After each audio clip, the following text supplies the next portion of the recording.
This is Real News Media TV, coverage you can trust. Please like, share, subscribe, and hit the notification bell. Select all for daily news updates. Good evening, my Real News Media TV family. Welcome back to the channel for another news update for June 12, 2023. And in the news this evening, elderly man gunned down, body set on fire in Mobay. The Barnett Street Police in Montego Bay, St. James are investigating the death of an elderly man who was shot multiple times and his body set on fire by gunmen on Sunday morning. The deceased has been identified as Tony Allen of New Road in Cambridge in the parish. He is believed to be in his late 60s. It is reported that about 3 a.m., men armed with M16 rifles drove to a section of railway lane in downtown Montego Bay and then walked into a yard along Dean's Lane where Allen was staying with family members. The gunmen reportedly cornered the elderly man who was outside in the yard and opened fire, hitting him several times before setting his body on fire with a Molotov cocktail. The gunmen then escaped in an awaiting Toyota Voxy minibus. Investigators from Barnett Street and the Freeport police stations were called to the scene. Allen's burnt body was discovered, lying face down in blood in the yard with multiple gunshot wounds. The police processed the scene, and the body was later removed to the morgue for post-mortem examination. Gunmen invade Withorn Police Station, reportedly to free crony.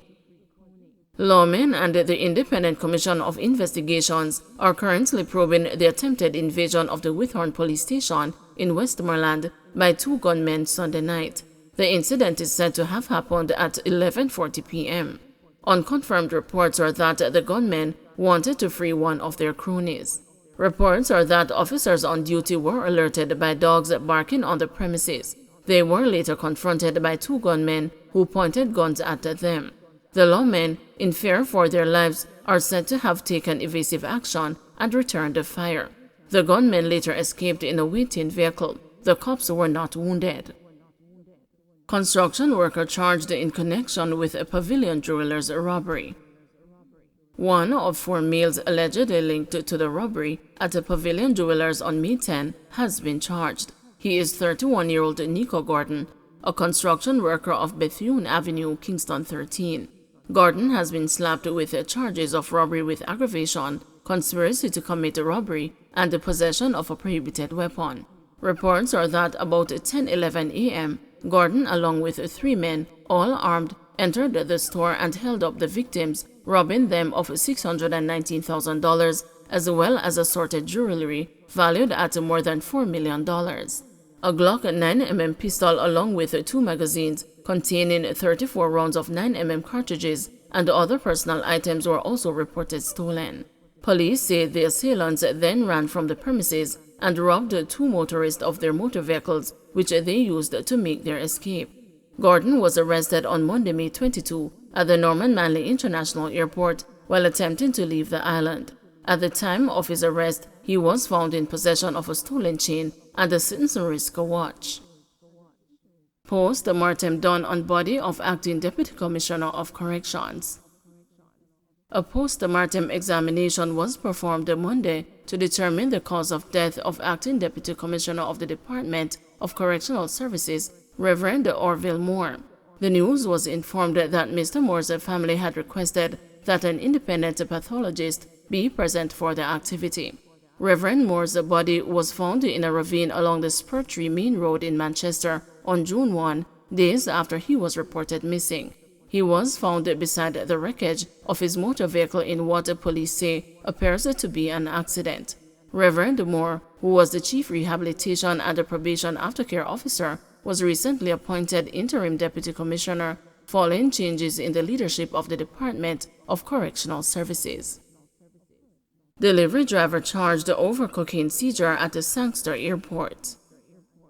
The police have charged the St. Elizabeth delivery driver for allegedly attempting to smuggle cocaine at the Sangster International Airport in St. James. 49-year-old Gary Graham, who is from Robinson Town in Taunton, was charged on Saturday with possession of cocaine, dealing in cocaine, attempting to export cocaine, and a conspiracy to export cocaine. He is scheduled to appear in the St. James Parish Court on Friday, June 16. Reports from narcotics detectives are that approximately 5.5 kilograms of cocaine were found inside a false compartment of Graham's luggage as he attempted to board a flight to London, England on Thursday, June 8. The drug, which has an estimated street value of £170,000, was subsequently seized and Graham was taken into custody. He was charged on Saturday, June 10, following an interview in the presence of his attorney. Fisherman charged for allegedly pointing gun, threatening to kill man.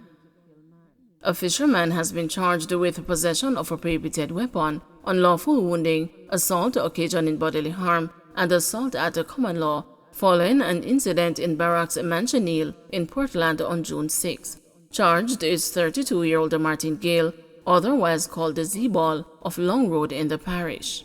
Reports are that about 8 p.m., Gale and another man got into a heated argument. Gale allegedly pulled a handgun from his waist, pointed it at the man and threatened to kill him. A report was made to the police and Gale was arrested and charged on Sunday, June 11. Runaway Bay collision leaves one dead. An unidentified male died from injuries sustained in a motor vehicle crash in Runaway Bay, St. Anne on Monday morning. According to police reports, the crash happened in the Piper's Cove area. According to the lawmen, around 12:20 a.m., a 2009 blue Mazda Demio motor car collided with a 2013 white Toyota Mark X motor car. Firefighters were called to the scene and the unidentified man was rushed to hospital where he was pronounced dead. Constable Noel Maitland remanded until November 1. Noel Maitland, the cop charged with murder in the disappearance of his social media personality girlfriend, Donna Lee Donaldson, has been remanded. Maitland was ordered Monday to return to the Supreme Court on November 1, 2023. All outstanding material, including witness and police statements, were ordered to be submitted and disclosed. The prosecution is to serve an indictment on the defense by October 27, 2023, and the parties are to engage in discussions prior to the plea and the case management. Maitland has been charged with murder and unlawful burial of a corpse in connection to the disappearance of 24-year-old Donaldson, who went missing in July of last year, allegedly after visiting Maitland. 54-year-old among two charged with breaches of the Larceny Act. A 54-year-old man is one of two men charged for shoplifting and larceny, as well as receiving stolen property, following an incident on Main Street, Prairie in St. Anne on Thursday. Oral Willis, a merchandiser of Park Avenue in St. Anne, was charged alongside 28-year-old Damel Johnson, otherwise called the Chili Man, a fisherman of Park Avenue in St. Anne's Bay. Reports are that about 11 p.m., a woman locked her bar and left the premises. Upon her return, she realized that the bar was broken into and assorted liquor, 2 roulette boxes, along with the cash receiver and the receipt dispenser were stolen. The estimated value of the stolen items is $300,000. An investigation was subsequently launched and both accused were apprehended during an operation where the items were found in their possession.